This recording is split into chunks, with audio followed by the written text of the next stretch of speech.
হাফেজি মাদ্রাসার উদ্যোগে আয়োজিত মাহফিলের সম্মানিত সভাপতি, অত্র মাদ্রাসার শ্রদ্ধাভাজন সম্মানিত শিক্ষকবৃন্দ,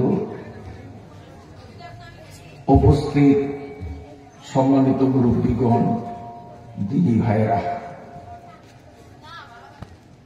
এক হাদিসে বর্ণিত হয়েছে যে হাদিসটি ইমাম গাজালি রহমতুল্লাহ আলাইহি তার জগৎ বিখ্যাত ইহয়া ও উলুমিদ্দিন নামক কিতাবের মধ্যে উল্লেখ করেছেন। কোথাও যদি ওয়াজ মাহফিল, তাফসির মাহফিল অনুষ্ঠিত হয় আর ওই মাহফিলে অংশগ্রহণকারী ব্যক্তি মাহফিলের অনুষ্ঠান শেষ না হওয়া পর্যন্ত যদি অংশগ্রহণ করে থাকে, যখন মজলিস সমাপ্ত ঘোষণা হয় তখন ময়দান ছাড়ে, আল্লাহ পাকের নবীর সুসংবাদ, সে মজলিস থেকে বাড়িতে যায় এমন অবস্থায় যে তার আমলনামায় কোনো গুনাহ থাকে না। এখন সন্ধ্যার পরে, এশার পরে লোক সংখ্যা যা দেখেছি, রাতের গভীরতায় শীতের ভয়তে অনেকেই চলে গেছেন। আপনাদের চোখের সামনে আপনারা দেখেছেন, তারপরেও আপনারা গেলেন না, রয়ে গেছেন। আমি আপনাদের থেকে জানতে চাই, যারা চলে গেছেন তারা কি শেষ পর্যন্ত থাকার সুযোগ পাইছেন? আপনারা যখন রয়েছেন, শেষ পর্যন্ত থাকার নিয়োগ করা যায়? তাহলে বলেন, আপনারা ঠকছেন না জিতছেন? আর যারা গেছে তারা খুব চালাক বুদ্ধি পরিচয় দিছে, জিতছে না ঠকছে? কথা বোঝেন নাই? ঠকছে। আমরা জিতছি। এই জিতনটা আমাদের বুদ্ধিতে হয় নাই, আল্লাহ তাআলা আমাদেরকে জিতাইছেন। এই জন্য আল্লাহর শুকরিয়া আদায় করি, আলহামদুলিল্লাহ।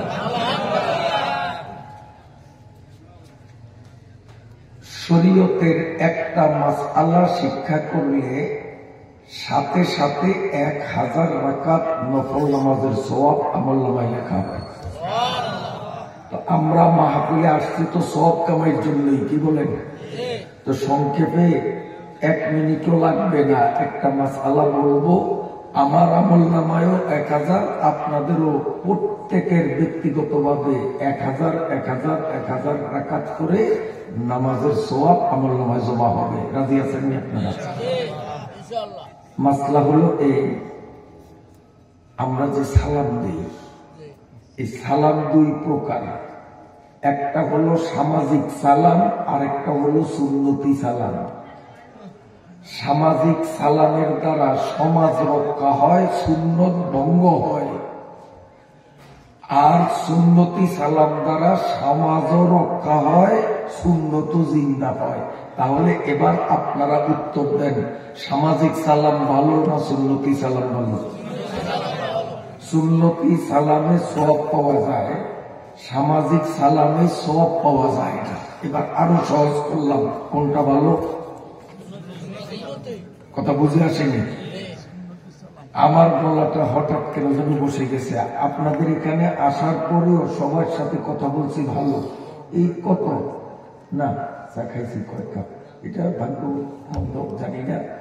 সবার সাথে কথা বলছি ভালো, কিন্তু এই কত আনুমানিক 7-8 মিনিট আগে এখন ছাত্র একটাকে ডাকতেছে, দিদি আমার সাউন্ড হয় না, হঠাৎ কেন যেন গলাটা বসে গেছে। আপনারা আল্লাহর ওলি, এত লোক আপনাদের সামনে থেকে ময়দান ছেড়ে চলে যাওয়া সত্ত্বেও আপনারা গেলেন না। নিশ্চয়ই আমার ধারণায় আপনারা আল্লাহর ওলি। আপনাদের নেক নিয়তে আল্লাহ তাআলা হয়তো আমার গলা পরিষ্কার করে দিতে পারেন। তো সালাম কয় প্রকার বলছি? নাম বলেন, নাম বলেন। 1 নম্বর সামাজিক, আরেকটা সওয়াব কোনটায়? সামাজিক সালাম হইল কেমন? আজকে আমরা এখানে দেখছি, এই জন্য বলছি, কারণ আমরা আলেমরা হইলাম ডাক্তার, শরীয়তের ডাক্তার। উম্মতের ব্যারাম হইলে ওই ব্যারাম বুঝেই চিকিৎসা করতে হবে। ব্যারাম হইছে আমশা, আমি যদি ডাক্তারে ভিটামিন দিই, চিকিৎসা ঠিক হইব? কথা বলেন? তো ব্যারাম যেটা, সেই ব্যারামেরই তো ঔষধ দিবে, সেই তো ডাক্তার।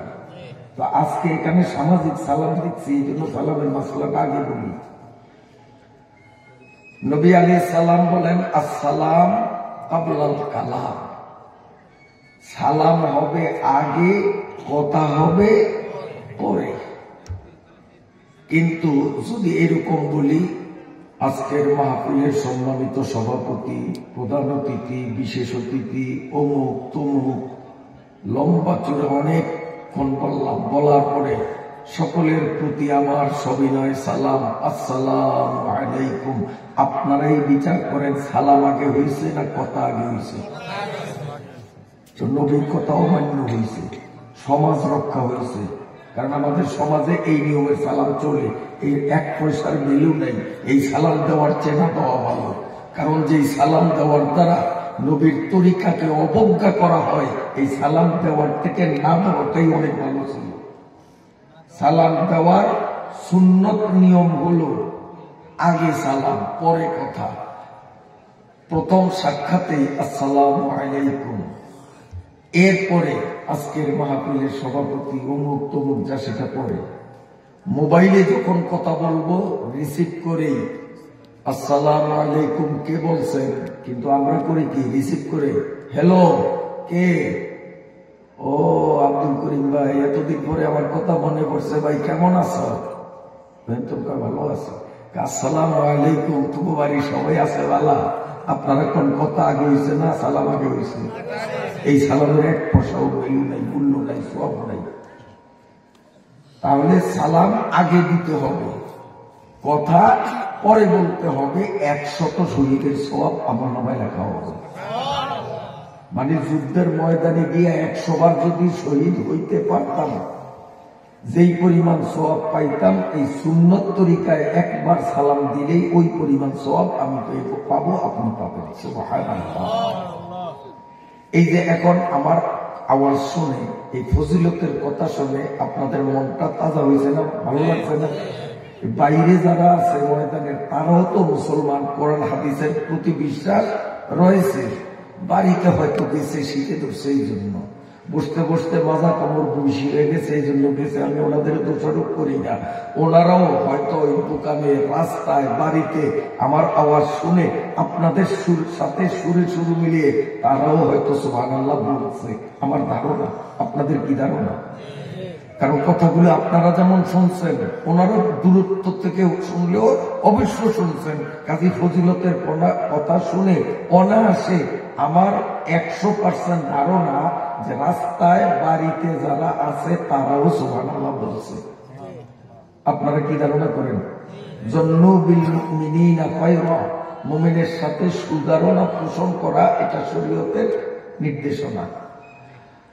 এখন তাদের সুবহানাল্লাহ আর ময়দানে যারা আছেন তাদের সুবহানাল্লাহর মধ্যে বেশ কম কতটুকু? 19-20? জি না। যারা বাইরে, প্যান্ডেলের বাইরে সুবহানাল্লাহ বলছেন একবার, খাতায়ও লেখা হয়েছে একবার, খাতা মানে আমার নামা। আর ময়দানের ভিতরে বসা অবস্থায় যারা একবার মুখে বলছেন সুবহানাল্লাহ, বলছেন একবার, কিন্তু খাতায় লেখা হয়ে গেছে 49 কোটি সুবহানাল্লাহ। থাকা জিতলাম না, যারা গেছে এরা জিতল। যে আল্লাহ আমাদেরকে পদে পদে জিতাইলেন, এই আল্লাহরে আরেকবার শুকরিয়া জানাইলে আল্লাহ খুশি ওরা বেজারিব। তা আল্লাহরে খুশি করার জন্য বলি আলহামদুলিল্লাহ।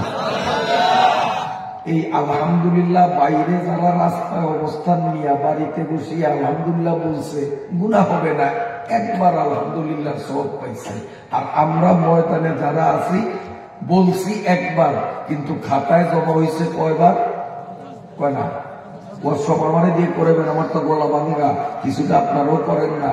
খাতায় লেখা হবে কয়বার? 49 কোটি আলহামদুলিল্লাহ খাতায় জমা হয়ে গেছে। সুবহানাল্লাহ, সুবহানাল্লাহ। আচ্ছা, এখন আমি যে কথা বলতেছি আপনাদের কষ্ট হয় মনে হয়? আমি আপনাদের কষ্ট দিয়ে কথা বলবো না। যদি আপনারা স্বেচ্ছায়, যেহেতু রাত গভীর হয়ে গেছে, স্বেচ্ছায় যদি কথা শুনতে চান, আমিও অনেক ত্যাগ স্বীকার করে কষ্ট করে ভোলা থেকে যখন এসেছি, তো আপনারা কথা শুনতে চাইলে আমার কষ্ট হলেও আমি ইনশাল্লাহ কথা বলবো।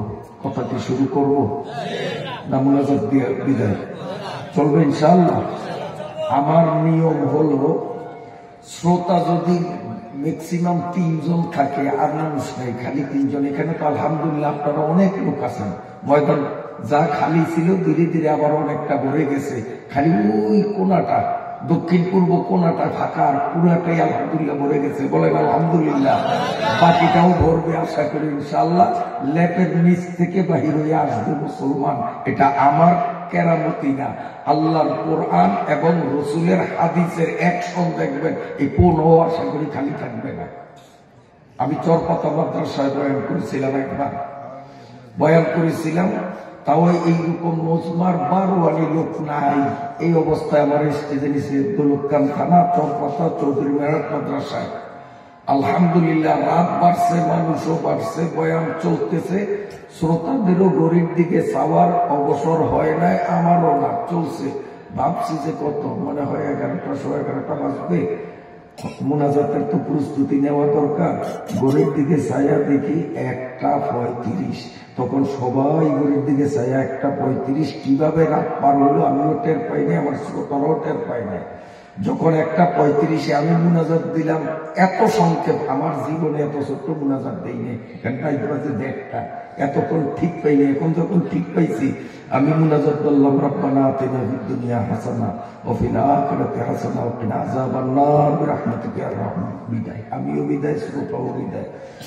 সোফার থেকে যখন উঠলাম, এই যে মাওলানা আব্দুর রহিম সাহেব বসছে, এই সোফার পাশে এক ভদ্রলোক MA পাস, ইংরেজি শিক্ষিত, ধনী লোক, উনি এসে বসছেন। আমি ওটার সাথে সাথে আমার এই ধরনের ধরি একটা সাপ দিচ্ছেন, সাপ দেওয়ার হুজুর কামনা করলে নাকি আপনার রেখে দিয়েছে, একটু কইছে কে একটা বাজে আমি কি মিশাওটা দিয়েছি, বলি আপনি এত নাই, আমারটা লেলে খারাপ, আমরা একটা সান কোটা বাজে। হুজুর আমি ছিলাম বোলার থেকে কিছুক্ষণ আগে শীতের মধ্যে মোটরসাইকেল চালাইয়া বাড়িতে গেছি, বাড়িতে গিয়া ডাইল চালন নতুন করিয়া গরম করাইয়া খাইছি, খাওয়ার পরে শুইছি, লেপের নিচে শরীর মোটামুটি গরম হয়েছে, কিন্তু আমারে আল্লাহর কোরআনে ওই গরম লেপ আর থাকতে দিল না লেপের তোলে। আমি কোরআনের টানের লেপ ফালাইয়া শীতের মধ্যে আসিয়া বসলাম, 2-4 মিনিটও হয় নাই, হুজুর এই মাত্র আসলাম আর আপনি বইটা ছাড়িয়ে দিলেন, এটা কাম করলেন। তা আশা করি ইনশাল্লাহ কোন যেটা খালি আল্লাহ যদি তৌফিক দেয় কবুল করে, দেখবেন 5-7 মিনিটের মধ্যে এই এলাকার লোক লেপ ছাড়িয়ে আসবে। যদি আল্লাহ পাকের কোরআন কান দিয়ে লেপের তলে শোনে, তো ওই কোরআনের টানে আসতে বাধ্য, আমি 100% বিশ্বাসী ইনশাআল্লাহ। মহতারাম হাজির, তো আবার কেউ ভাইবেন না যে হুজুর মনে হয় 1:30 বাজায় কিনা, না, আমি কিন্তু কতক্ষণ পরে পরেই গড়ি চামো, তার কারণ সেদিন ডস খাইছি। নাসির নাজির মাদ্রাসা আমাদের বললাম, আপনারা চিনেন, এই নাসির নাজির মাদ্রাসায় 8টায় বইছি, বয়ান চলছে, হাজার হাজার মানুষ, বিশাল ময়দান, বয়ান চলতেছে চলতেছে চলতেছে। হঠাৎ পিছন থেকে মাওলানা মিজান সাহেব আইসা, হুজুর 3:35 বাজে, সর্বত তো 1:35 ঠিক আছে, কিন্তু তার মধ্যে বেশ কমেছে, হাজার হাজার লোক, বিশাল প্যান্ডেল ছিল, লোকে লোক বয়ান চলছে। মানুষের চেহারার দিকে তাকাইলে মনে হয় রাত এখনো 8:30টাও বাজে না, কিন্তু 3:35 ঘড়ির দিকে তাকিয়ে দিই, সত্যি 3:35। সেদিন মুনাজাত দিলাম, আল্লাহুম্মা রহমনা ওয়াগফির লানা বিরহমাতিকা ইয়া আরহামার রাহিমিন, স্টেজ থেকে নাইবা গেছি। এইরকম কয়েকটা মাহফিলে ডস খাইছি, এই জন্য আজকে কিন্তু বারবার করেছিলাম, সময় মতোই সেটা দেব ইনশাআল্লাহ। থাকবেন তো আপনারা? 1:30 বাজবে না ইনশাআল্লাহ, থাকবেন তো ইনশাআল্লাহ? এক ভাই বলছেন যে 12টা পর্যন্ত, না 12টা বাজাবো না, তার কারণ আমি সিওর মানুষ, আমার যত সুনাম এতক্ষণ আপনারা শুনছেন, আসলে ডোল চিনেননি আপনারা, ডোল চিনেন, এটারে বাড়ি দিলে কিন্তু অনেক দূর থেকে আওয়াজ শোনা যায়, ভাঙ্গে দেখেন ওর মধ্যে কি আছে, কি আছে, চুবাঙ্গে দোকল ওলা মাঝ দূরে বুধ বায়েবে দরম আয়েবে মাস্তুরে বুধ। এই আমি আসলে ঢোলের মতো এতক্ষণ যে খালি ঠুসটার আওয়াজ শুনছে যে আমি বিশাল কিছু, আসলে কিন্তু মাপ দিলে 3.5 হাত, 1 ইঞ্চিও বেশি না, আমি ছোট্ট মানুষ। তবে আল্লাহ পাকের কোরআন, আল্লাহ পাকের নবীর হাদিসের আলোকে এমন কিছু কথা আল্লাহ যেন বলার তৌফিক দেন যার দ্বারা আমারও লাভ হয়, আপনাদেরও লাভ হয়। কিছু করেন না, সবাই বললে ভালো হয় না? বাচ্চারা কথা বলবো না। এই উজুখানার এখান থেকে কথা শোনা যায়, মনুরা বাড়ি যে বুবা কাজে লাগবে, ডিস্টার্ব করিস না। এই উজুখানার এখানে দক্ষিণ পাশে যারা কথা কস, প্যান্ডেলের বাইরে পর্দার ওই পারে বাড়ি যে ঘুমা। সম্মানিত সুধী মন্ডলী, সালাম সম্বন্ধে একটা মাসালা আপনাদেরকে বললাম, আরো একটু বলি, শুনবেন? শুনবেন তো খেয়ালে শোনেন। আমাদের দেশে সালামের ক্ষেত্রে আরেক জায়গায় ভুল করি। কেমন? মাওলানা আব্দুল রহিম সাহেব এখানে বসা, আমি ওনারে সালাম দিলাম, আসসালামু আলাইকুম, কিন্তু হুজুরে খেয়াল করে না, হুজুর অন্য দান্দায় আছে, অথবা হুজুরে কোনো কাজ করতেছে, আমি যে সালাম দিছি হুজুরে টের হয় না। এরকম হয় কি হয় না? তখন আমরা করি কি, আমাদের সমাজের প্রচলন হইল, তখন আমরা ওই হুজুর সালাম দিছি যে। আপনাকে ওই গ্রামে এরকম সিস্টেম আছে কিনা জানেন? নিষেধ, গুনাহ হবে, গুনাহ হবে।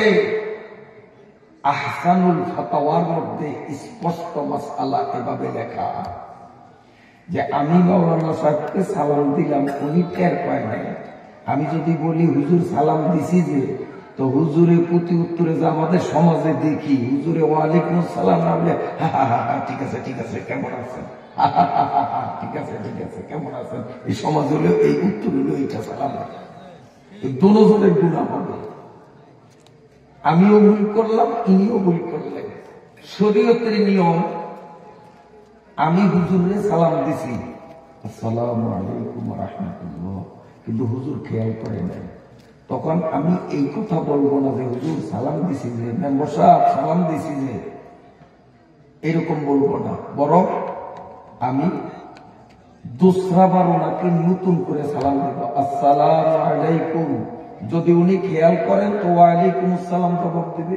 এইবারও উনি খেয়াল করে নেন, এইবারও আমি হুজুর সালাম দিছি যে, বড় মেয়া সালাম দিছি যে, না এরকম বলা যাবে না, আবার সালাম দিতে হবে। উনি খেয়াল না করা পর্যন্ত বারবার সালাম দিব। যখন উনি খেয়ালে পায় তখন উনি বলবে ওয়ালাইকুম আসসালাম।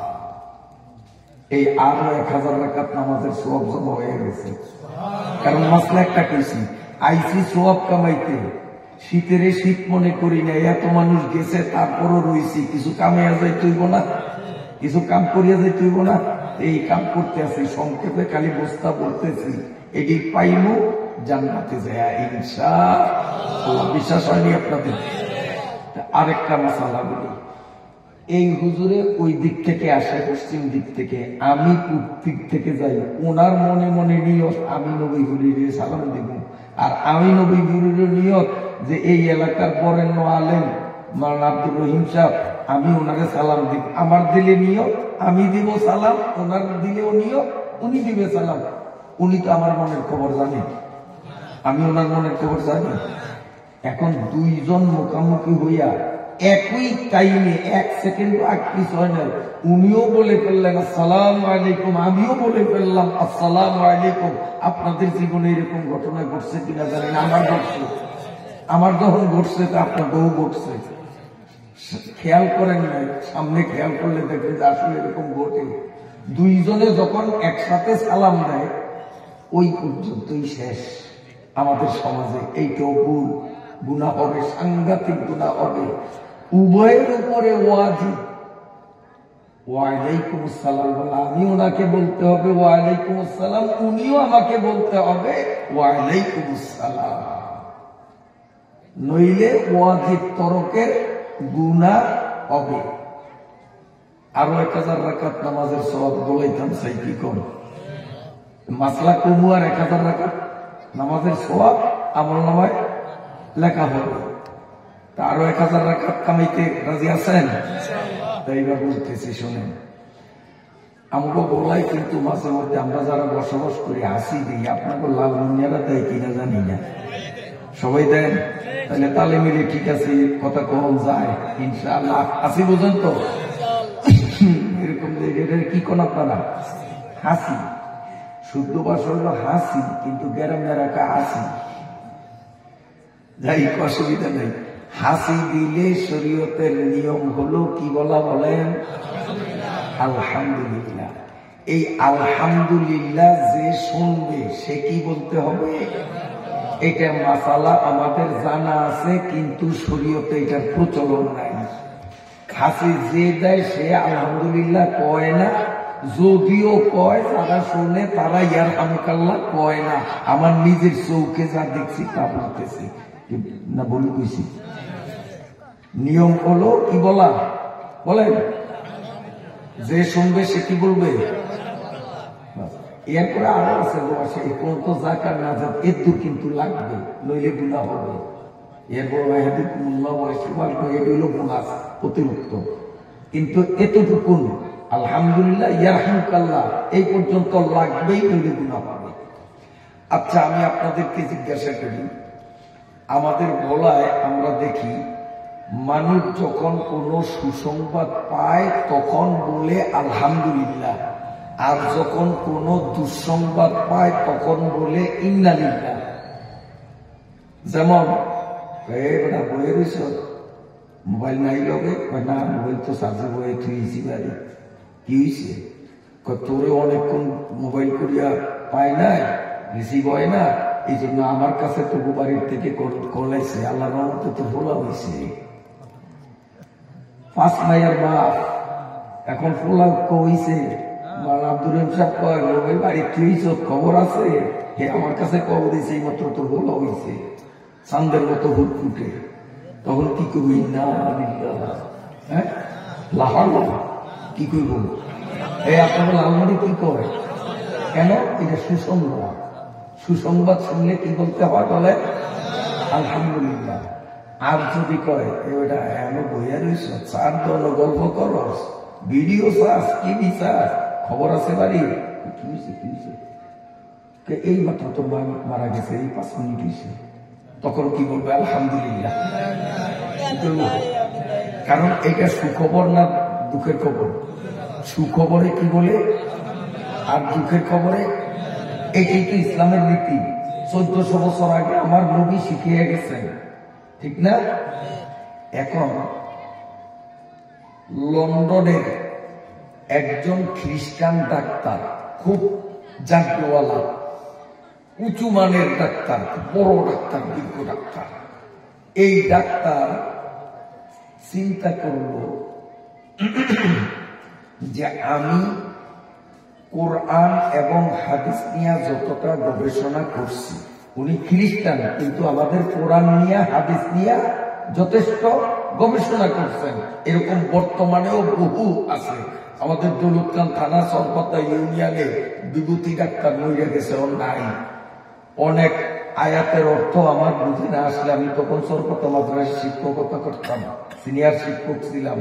কোরআন শরীফের কোন আয়াতের অর্থ যদি হঠাৎ দেখতাম যেটা মনে পড়ে না, এটার আয়াতটার অর্থ কি বা শব্দটার অর্থ কি, হিন্দু বেটারে বিভূতি ডাক্তারে যেতাম, রে বাবু এই আয়াতটার অর্থ কি, সাথে সাথে বলে দিত, এবং তাফসীর খুলিয়া দেখতাম সঠিক উত্তর হিন্দু আছে আসলে। কিন্তু দুঃখের বিষয়, খ্রিস্টানরা কোরআন শিখতে পারলো, শুধু দেখা পড়া না, মুখস্থ না, কোরআনের অর্থ বুঝতে পারলো। আর বাড়ির দরজায় মাদ্রাসা পাইয়া নিজে কপাল পড়া কোরআন শরীফ শিখতে পারলাম না। তখন মাদ্রাসা ছিল না, হাফেজ রাশেদ সাহেবের মাধ্যমে এই মরা মাদ্রাসা আবার জিন্দা হলো, যার সুফল আজকে স্টেজ থেকে আমরা স্পষ্ট দেখলাম। এই মাদ্রাসা বাড়ির কাছে পাওয়া সত্ত্বেও আমার পোলারে কোরআন শিখাইতে পারলাম না, এর সে হতভাগ্যতা আর কিছু হয় বলে আমার মনে হয় না। বহু খ্রিস্টান কোরআন শরীফের তাফসীরও করতে পারে, শুধু পড়তে পারে না, তাফসীর লিখছেও। প্রাসঙ্গিক মনে করছে জন্য বললি, একজন খ্রিস্টান, এর বাড়ি হইল আমেরিকা, নাম হইল মিস্টার আর্থার জে আরবেরি। ও আমাদের 30 পারা কোরআন শরীফের তফসির লিখছে ইংরেজি ভাষায়। খ্রিস্টানের পোলা ইংরেজিতে কোরআনের অনুবাদ লিখে তফসির লিখে। আর আমরা মুসলমানের বাচ্চা বাড়ির দরজায় মাদ্রাসা পাইয়াও কোরআন শিখতে পারি না। দুঃখের বিষয় কিনা আপনারা বলেন। সে 30 পারা কোরআন শরীফের অনুবাদ লিখছে, অনুবাদ লিখিয়া শুরুতে ভূমিকা লিখছে। এই ভূমিকার মধ্যে আমাদের কোরআনের প্রশংসায় অনেক কথা লিখছে। কোন ভাষায়? ইংরেজি ভাষায়। এরপর বাংলা জানে না, আমেরিকা বাড়ি। তো সে লেখে, Bradley to Lake and Rhythm of the Arabic of the Quran are so characteristic, so powerful, so highly that any person whatsoever is bound in the nature of things to be but a poor copy of the glittering splendor of the original. বলেন আলহামদুলিল্লাহ। না বুঝলেও আলহামদুলিল্লাহ, কারণ আলহামদুলিল্লাহ এমন বোম্বাই মরিচের মতো। এইটা যে বোম্বাই মরিচ আমি বুঝি না, চিনি না, জীবনে বোম্বাই মরিচ দেহি নয়। এই জন্য আমি এটা যদি কামড় দিয়ে জিব্বাত লাগে আমার তো জালে ধরবো না, আমি তো জানি না, তারপরে জালে ধরবো না, না ধরবো। আর এই হুজুরে জানে চিনে যে এটা বোম্বাই মরিচ, হুজুরে জিব্বাত লাগাইলে জালে ধরবো, কারণ হুজুরে বোম্বাই মরিচ চিনে, বোম্বাই মরিচ বুঝে। আমি তো বুঝি না তো এটা বোম্বাই মরিচ, আমার তো জাল লাগবে না। তাহলে বোম্বাই মরিচ এমন একটা জিনিস, ওইটা বুঝিয়া জিব্বাত লাগাইলেও অ্যাকশন আছে, না বুঝিয়া লাগাইলেও অ্যাকশন আছে। বহারে আলমে ওসনাস দিলো জাতা জমিদারান বরং আসহাব সুরতরা ববু আরবাব মানারা। আল্লাহ পাকের কালাম এমন একটা জিনিস, এই কালাম শরীফের কোনো একটা শব্দ যদি কোনো মুসলমান মুখে উচ্চারণ করে, তার অর্থ সে জানুক আর না জানুক, বললেই তার লাভ, বললেই লাভ, বললেই সওয়াব। সুবহানাল্লাহ, সুবহানাল্লাহ। আল্লাহ, আসলে আপনাকে কষ্ট হয় না। আল্লাহ আল্লাহ। তো ওই যে লন্ডনের ডাক্তারের কথা উঠেছিলাম না, বুঝে গেছেন? এই খ্রিস্টান ডাক্তার, সে আমাদের কোরআন হাদিস নিয়ে বহু গবেষণা করছে। করিয়া দেখে যে আধুনিক বিজ্ঞানের প্রযুক্তির সাথে কোরআন এবং হাদিসের প্রতিটি থিওরি মিলিয়ে যায়। কোরআনে কোনো অবৈজ্ঞানিক, অবাস্তব, অযথা কোনো কথা কোরআনে সে পায় নাই। যা আছে সব যৌক্তিক, সব বিজ্ঞান সম্মত, যুক্তিসঙ্গত। ভুল কোনো তথ্য কোরআনে পায় নাই, সব সত্য। হাদিস দিয়ে গবেষণা করছে, পায় নাই। এবার এই বেচারার মাথায় কেরায় কামড়ায় যে দুনিয়ার রীতি হলো মুসলমানদের বিধানে যে সুসংবাদ পাইলে আলহামদুলিল্লাহ, দুঃসংবাদ পাইলে ইন্নালিল্লাহ। কিন্তু মুসলমানদের নবী ১৫০০ বছর আগে মুসলমানদের কেন এই সবক দিয়া গেছে যে তোমরা আসি দিলে আলহামদুলিল্লাহ। আসির মধ্যে তো সুসংবাদও নাই, দুঃসংবাদও নাই, আসেনি। এন কোন সুসংবাদ আছে? কোন দুঃসংবাদ আছে? তো এখানে সুসংবাদও নাই, দুঃসংবাদও নাই। তো ১৫০০ বছর আগে মুহাম্মদুর রাসূলুল্লাহ বলেন সাল্লাল্লাহু, এই যে সাল্লাল্লাহু আলাইহি সাল্লাম কইছেন একবার, খাতায় কিন্তু ৪৯ কোটি বার সাল্লাল্লাহু আলাইহি সাল্লাম জমা হয়ে গেছে। সুবহানাল্লাহ, সুবহানাল্লাহ। এটা হলো ময়দানে বসিয়া শোনার ফজিলত। বাইরেলারা একবার, আমরা ৪৯ কোটি, ৪৯ কোটি। আসেন, তো এই বেচারার মাথায় কেরায় কামড়ায় যে এইখানে তো সুসংবাদও নাই, দুঃসংবাদও নাই।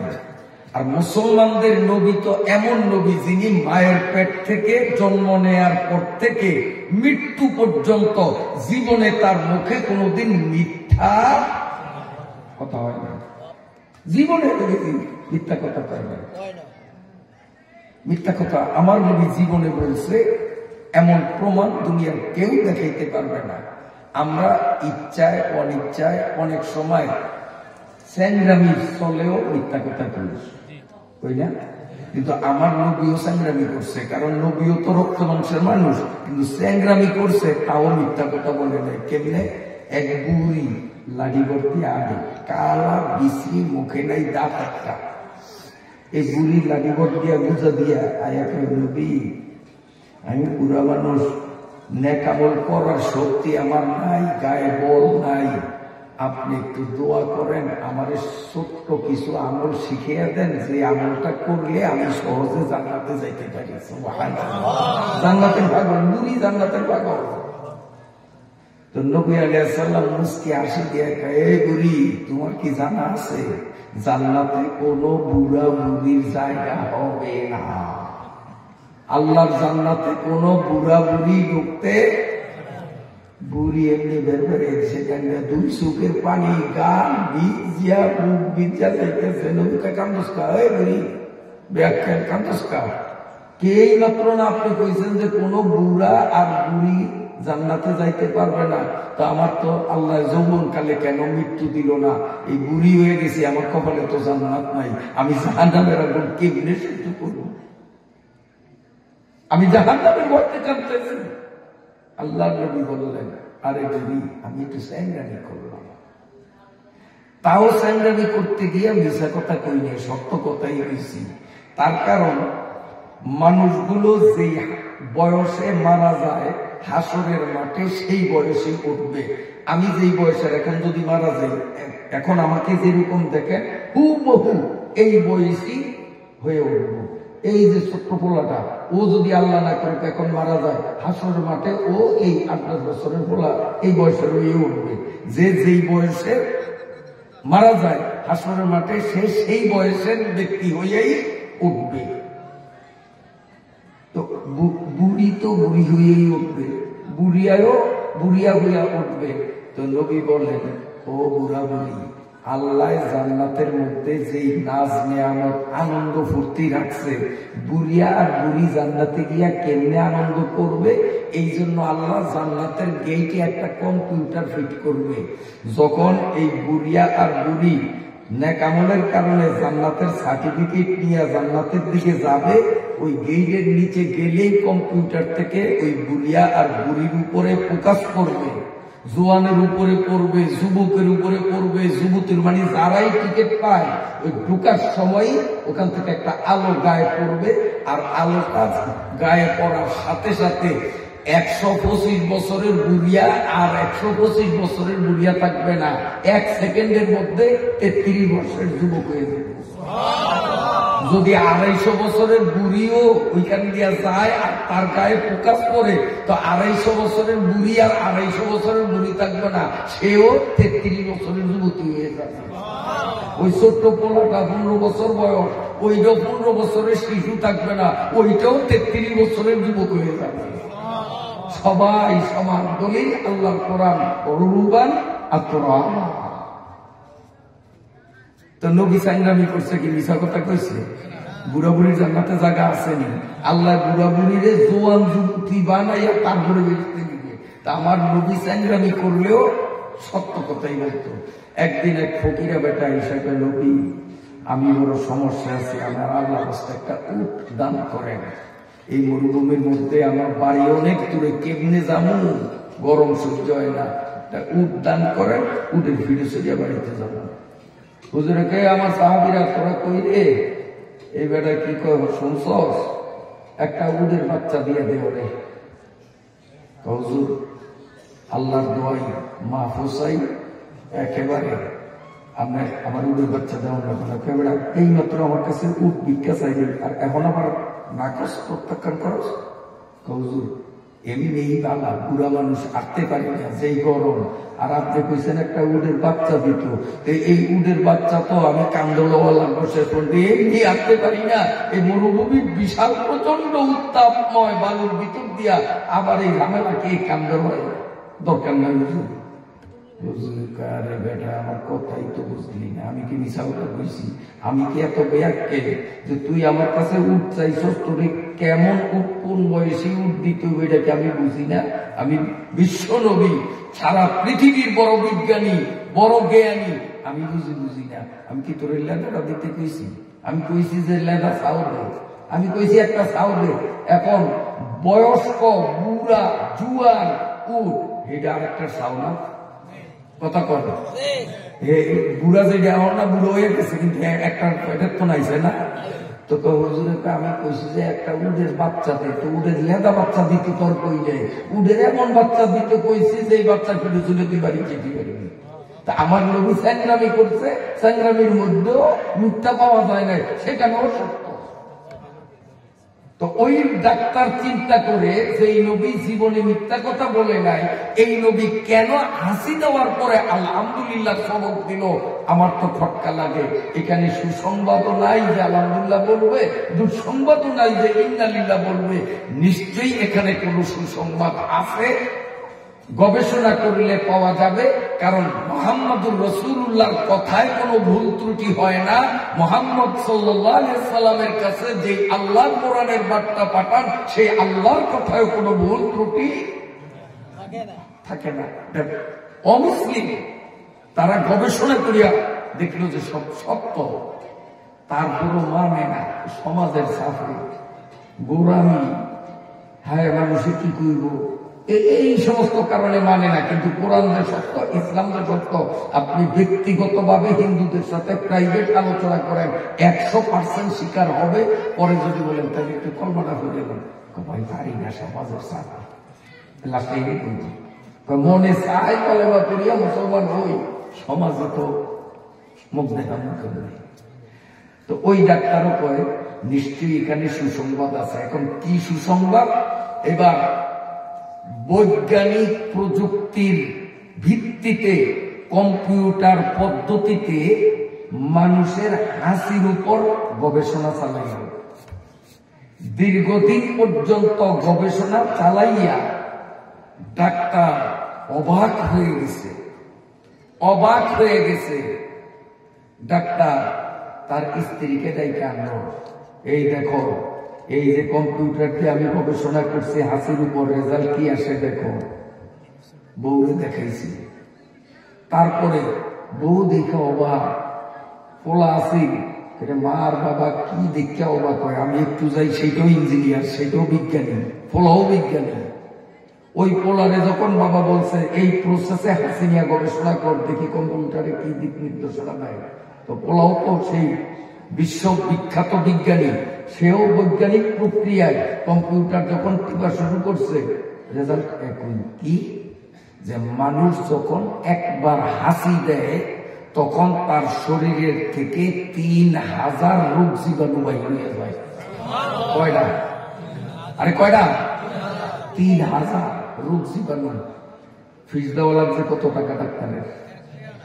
তারপরে আপনার ওই প্যাথোলজিতে সেখানে চার্জ দিতে হয়েছে কত টাকা, বিনা ডাক্তারের ফিতে। তারপরে প্যাথোলজির ফিস ছাড়া মাগনা ভিতরের থেকে এক হাসিতে কয়টা বাড়িয়েছে? 3000। এটি যদি ভিতরে থাকিয়া যাইতো তাইলে কিন্তু আমরা মারা যাইতাম, মরণ ব্যাধি হইতো। এই যে হাসি দেই 3000 বাইরে। আর আল্লাহর সিস্টেম এই হাসি কিন্তু একটা দুনিয়ার কোনো মানুষ দিতে পারে না, এটা খেয়াল করিয়ে না, যা করিয়ে দিলাম। আজ নতুন কিছু সবক দিন, বাড়ি যাওয়ার সময় পরীক্ষা করবেন, আর আসি যখন আইয়ে তখন আসিটা পরীক্ষা করবেন, বাড়ি যাওয়ার সময় পরীক্ষা করবেন। আল্লাহর কি কুদরত দেখবেন। যখন বাড়িতে যাইবেন আমি চুক্তি দিব, এই যে ঠ্যাং দিয়া এইভাবে আঁকবেন না, পাও দিয়া আঁকবেন, পাও দিয়া, কিন্তু হাতে গুম যাইব না। হাতও কিন্তু পায়ের মতো আপ ডাউন করবো, কিন্তু কেমনে আপ ডাউন করে খেয়াল করেন না, আমি শিখিয়ে দিয়ে যা খেয়াল করিয়েন। যখন টাইম পাও সামনে, তখন কিন্তু আপনার ডাইন হাত কিন্তু থাকে পিছে, বামার পায়ে সামনে। আবার ঠ্যাং বদলে যখন বাম ঠ্যাং যখন সামনে যায়, এইটা অটোমেটিক পিছিয়ে যায়, হাতেটা সামনে। আমি কিন্তু নিয়োগ করা লাগে না, ইচ্ছা করা লাগে না, অটো। বুঝলেন নাই? ডাইন পাও যখন সামনে, ডাইন হাত থাকে পিছে। আর যখন কাই কারেক্টটা দিয়ে এই বাম ঠ্যাং আগাইয়া দিই, তখন এই বাম ঠ্যাং আগাইয়া দিলে বাম হাত থেকে পিছে, ডাইন হাত পিছের থেকে সামনে আসবে। আমি সত্য বলছি না মিথ্যা বলছি, যাওয়ার সময় পরীক্ষা করিয়েন, নিয়োগ করে না। এটা আল্লাহরই সিস্টেম, এটা আল্লাহরই সিস্টেম। এখন কইবেন যে আল্লাহ এই সিস্টেমটা করছে কা? আল্লাহ এই সিস্টেমটা করছে এই জন্য আমি আপনাদের প্রশ্ন করি, আমি ওয়াজ মুখ দিয়ে করি না হাত দিয়ে করি? এসব মিলে সাহান বলা করি, আমি ওয়াজ মুখ দিয়ে করি না হাত দিয়ে করি? হাত আমার লড়ে না না লড়ে? এখন যদি গামছা দিয়া সবার লোকে হাত বান্ধিয়া দেন 5 মিনিটও কথা বলতে না, কথা বন্ধ হয়ে যাব। হাত দিয়া কথা বলি না, কিন্তু হাত লড়লে আমার জিহ্বা সচল থাকে, কথা বলার শক্তি সঞ্চার হয়। ঠিক না ভাই? হাত নড়াচড়া করে জিহ্বাকে বলার শক্তি যোগান দেয়। ঠিক বক্তা যখন ওয়াজ করে শ্রোতারা যদি জাগা বুঝিয়া সুবহানাল্লাহ, জাগা বুঝিয়া আলহামদুলিল্লাহ, জাগা বুঝিয়া নাউজুবিল্লাহ, জাগা বুঝিয়া হ্যাঁ, জাগা বুঝিয়া না, বুদ্ধির পরিচয় দিয়া যদি তারা ওই হাতের ভূমিকায় থাকে, মানে একটু নড়াচড়া দেয়, তো বক্তার বক্তৃতায় শক্তির সঞ্চার হয়। নইলে ওই 3:35 কিলো হয়।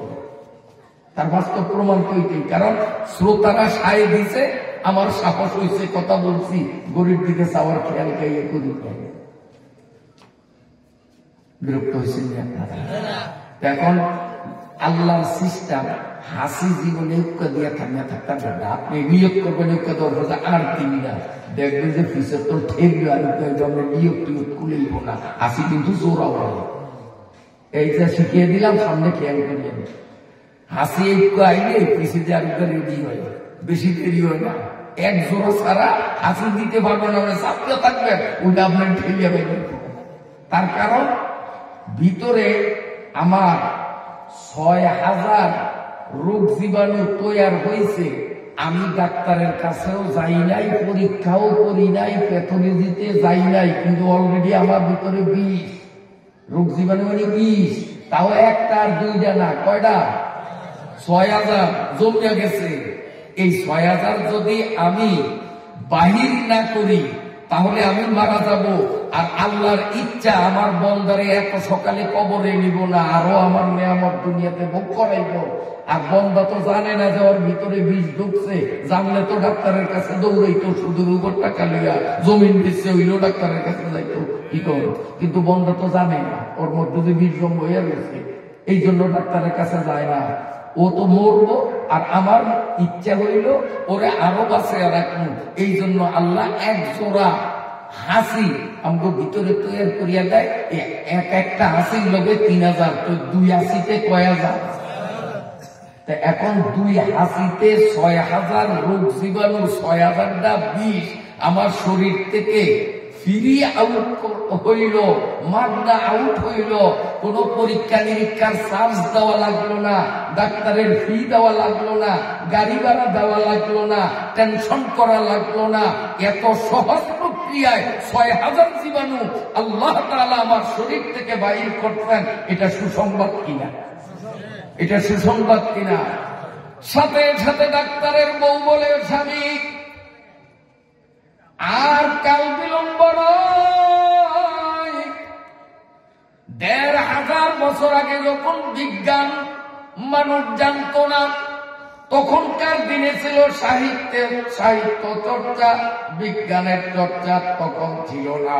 অবৈজ্ঞানিক যুগে মুহাম্মদ সাল্লাল্লাহু আলাইহি ওয়াসাল্লাম এমন বিজ্ঞান সম্মত তথ্য কোথায় পাইলেন? 1 হাসিতে 3000, জোড়া হাসিতে 6000 জীবাণু বাহির হয়। এই জন্য এই সুসংবাদে আলহামদুলিল্লাহ বলতে হবে। অতএব মুসলমানদের নবী মুহাম্মদ দ্বারা প্রচারিত ইসলাম যে সত্য, বিজ্ঞান সম্মত, আমার 100% বিশ্বাস হয়ে গেছে। স্বামী সন্তান তোমাদের ব্যক্তিগত স্বাধীনতা, কি করো জানি না, আমি কিন্তু মুসলমান হয়ে যাব। ডাক্তার কয় আমি তো তোমার আগেই সিদ্ধান্ত নিয়েছি। ছেলে কয় আমিও পরীক্ষা নিরীক্ষা করে ইসলামের এই বিধানটাকে যখন বিজ্ঞান সম্মত দেখলাম, ইসলামের প্রতিটি পয়েন্ট দিয়ে যদি মানুষ নিরপেক্ষ মনোভাব নিয়ে জাতি ধর্ম নির্বিশেষে যে কোনো ব্যক্তি গবেষণা করে ইসলামের প্রতিটি বিধান বিজ্ঞান ভিত্তিক, বাস্তব ধর্মী এবং সত্য, এই কথা না মানিয়া উপায় না।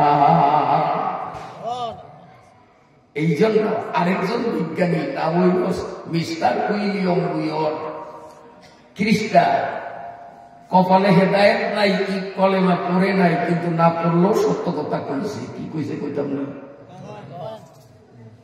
তার ভাষা আমার ভাষা না, ওই খ্রিস্টানের ভাষা। সে বলে there is probably in the world no other book which has remained with true pure text, যার সরল অর্থ হল যে আমি হিন্দু ধর্ম, বৌদ্ধ ধর্ম, খ্রিস্টান ধর্ম, সব ধর্মের বই নিয়ে ঘাটাঘাটি কম করি নাই, মুসলমানদের কোরআন নিয়েও যথেষ্ট ঘাটাঘাটি করিয়া আমার ব্যক্তিগত সিদ্ধান্ত যে এই পৃথিবীতে বিজ্ঞানসম্মত বাস্তবধর্মী সঠিক অবিকল অরিজিনাল কোন কিতাব যদি থাকিয়া থাকে, তো মুসলমানরা যে কোরআনকে তাদের ধর্মের উৎস মনে করে, এই কোরআন ছাড়া সঠিক পৃথিবীতে দ্বিতীয় আর কিছু নাই। খ্রিস্টানে কয়, খ্রিস্টানে কয়, কারণ আফতাব আমদ দলিলে আফতাব, সূর্য যে আকাশে উঠছে এর জন্য ভিন্ন কোনো প্রমাণ লাগে না, সূর্য নিজেই প্রমাণ না, ভিন্ন দলিল লাগবে। দিনের 12টায় আকাশে যে সূর্য আছে এর জন্য দলিল খতিয়ান দাগ নম্বর লাগবে, ও তো নিজেই নিজের জন্য প্রমাণ যে আছে। আকবালাগাত ওয়াজরাসাকাত নিজাম ওয়াসফাসাআত ওয়াসবালাগাত নিজাম বুদানে মরকালামুল্লাহ এদা আকালামে পাকে রোশন বেগুমা। সুবহানাল্লাহ।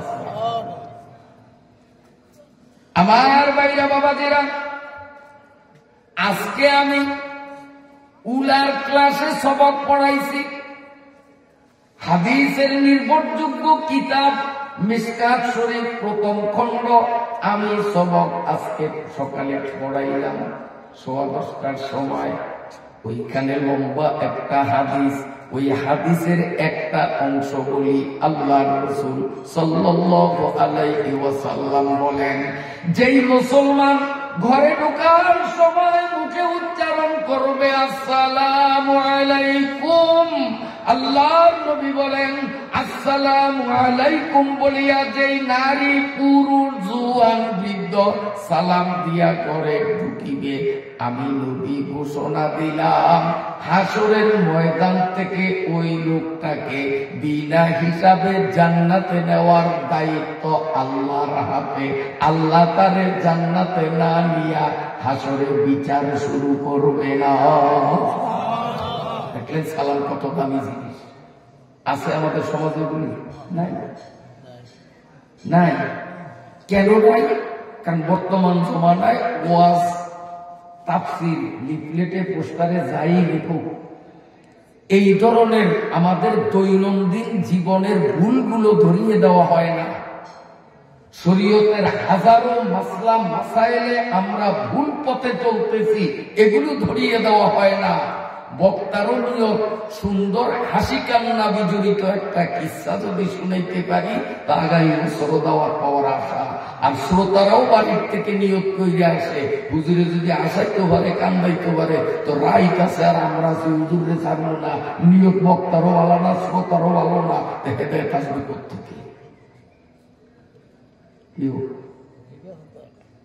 এগুলির আলোচনা নাই। ওয়াজ মাহফিল, তাফসীর মাহফিল, এখন সব কিসসার আসর। কে কত কিসসা দিয়ে জমাইতে পারে। বন্ধুরা আমার, খুব মনোযোগী হন, খুব মনোযোগী হন। সালাম যখন মুখে উচ্চারণ করলাম, এই সালাম আমাদের নামাজে আছে না নাই? নামাজ শেষ করে কি দিয়া? সালাম দিয়া। শুরু করি কি দিয়া? আমার দিকে স্যার আল্লাহু আকবার। শেষ করি সালাম দিয়া। কেন? এর কারণ আছে। আপনারা ঢাকা গেছেন, এরকম লোক আছে নিয়ে না? আচ্ছা, হাতুটা লাগবো না, শিখে দেবো। পরে আবার আমার মনে মনে বদয়া দিবেন যে এই বেড়ায় আমার আটটা মিনিট ঠিক লাগিয়ে দিচ্ছে, একটা সুন্দর রুমের মধ্যে হাতুটা লাগবো না। আল্লাহ, কথা বুঝে আসে তো, কথা বুঝে আসে। ট্রাফিক দেখছেন, হোহা না করলে কেন? আপনার বললে মুখ বন্ধ হয়ে যাব, আপনারও হোহা না করলে আমারও অজ বন্ধ হয়ে যাব। আপনারা হাতের ভূমিকায়, আমি বললাম ঠ্যাঙ্গের বিনিময় ভূমিকায়, বোঝেন না? হাত লড়লে ঠ্যাং চলে, তা আপনাদের উপরেই রাখছি, হাতের মর্যাদায় রাখছি, আমারে ঠ্যাঙ্গের জায়গায় রাখছি। আপনাকে মান কমাই যাই, যদিও আপনারা নিচ্ছে, আমি কিন্তু ঠ্যাঙ্গের মর্যাদায়, আপনারা হাতের মর্যাদায়। তো হাত লড়লে ঠ্যাং লড়ে, হাত না লড়লে ঠ্যাং লড়ে না। তা আপনারা ইনশাআল্লাহ একটু মাঝে মধ্যে নড়াচড়া, শরীরের নড়াচড়া না, ঠোঁট আর জিহ্বার নড়াচড়া ভালো যাবে তো ইনশাআল্লাহ। জোরে করে ইনশাআল্লাহ। মহতারাম হাজিরিন, আপনারা লক্ষ্য করেছেন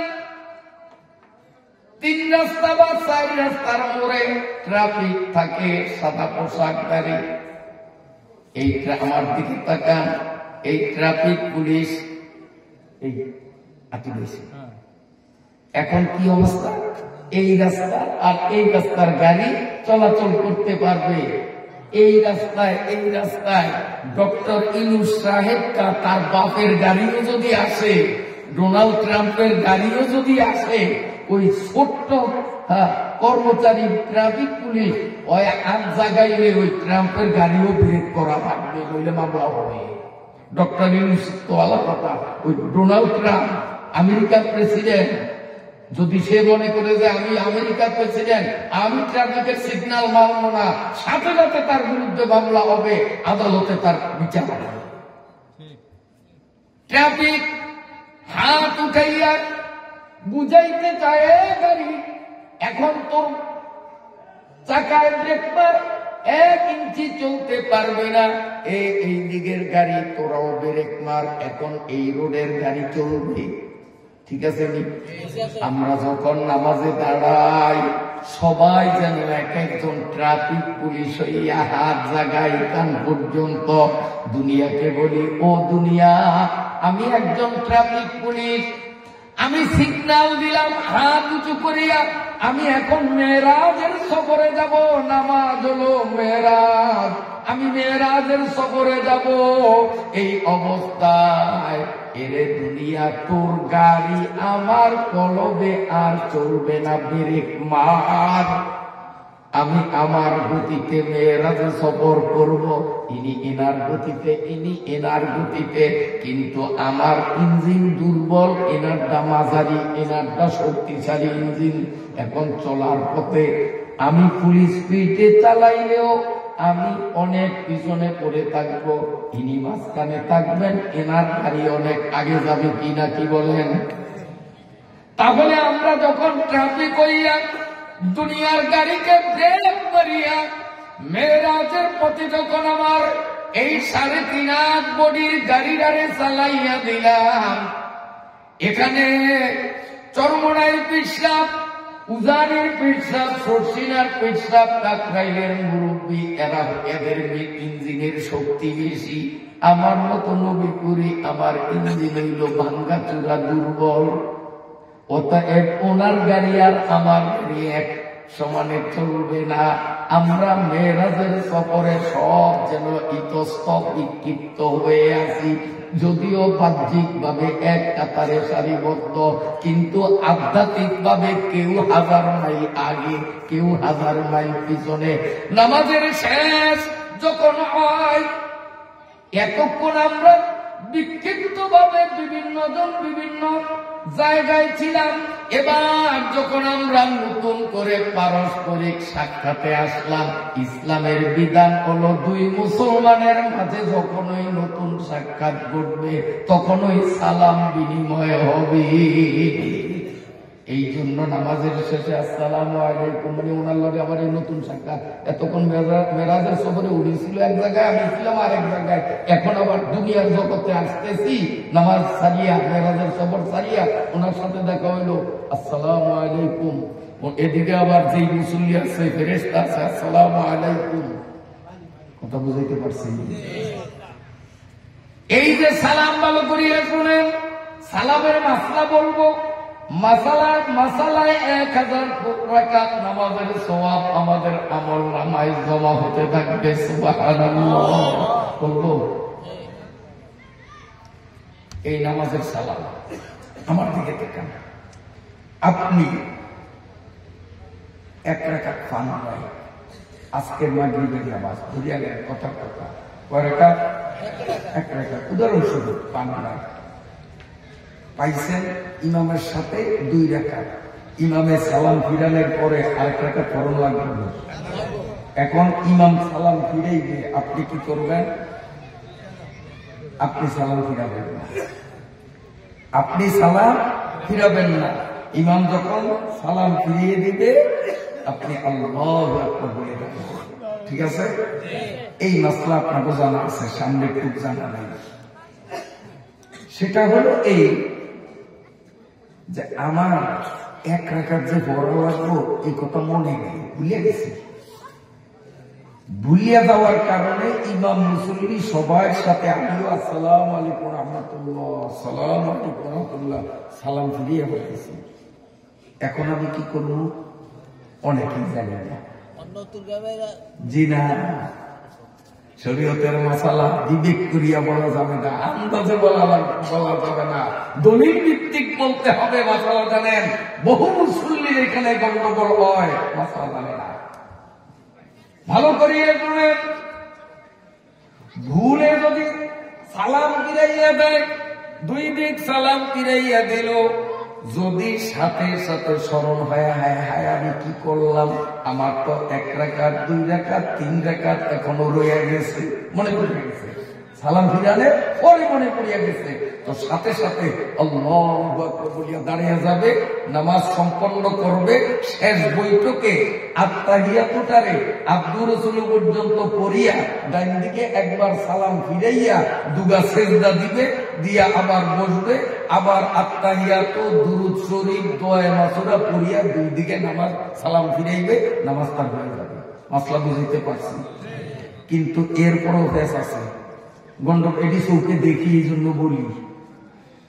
সেটা হলো কি, মনে করেন আমার যে 1-2 রাকাত ফরন লাগবো আমি তো ভুলিয়া গেছি, মনে নাই, এই জন্য সবার সাথে আমি আসসালামু আলাইকুম রাহমাতুল্লাহ, আসসালামু আলাইকুম রাহমাতুল্লাহ, এই অবস্থা আমার আব্দুর রহিম সাহেব যদি আমার গুতা দিয়ে আপনি 2 রাকাত পান নয়, আপনি 2 রাকাত পান নয়।